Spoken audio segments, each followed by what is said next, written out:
Assalamu alaykum mehriban dostlar, dogonlarına görüşümüz ýaly tejen toprağynda Baba Daýhanyna bir ogudan toýa şaýat bolmana geldik. Bizim mehriban halipamyz we toy bayramlaryny bezäp berän ençemede paragatçan şu afterski ogudan aýdymlaryň eýesi Huwas halipalarda biz mihmançylykda elbetde bugun ähliçesini 30 saatdan halipany hormatlap geldi 5 welaýatdan.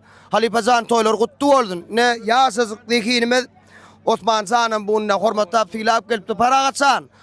Toy guttap ber. Waşgakan toyny Osman Canymdan geçirer tani dip boldy. Waşan gutly bolsun am. Toýlaň toýlaşsyn, çağaçyklarynyň bagty beýik bolsun. Ojaňymdan toy dik geleli. Ene Osman Canım sen toyuň silak gelipdir tööleme.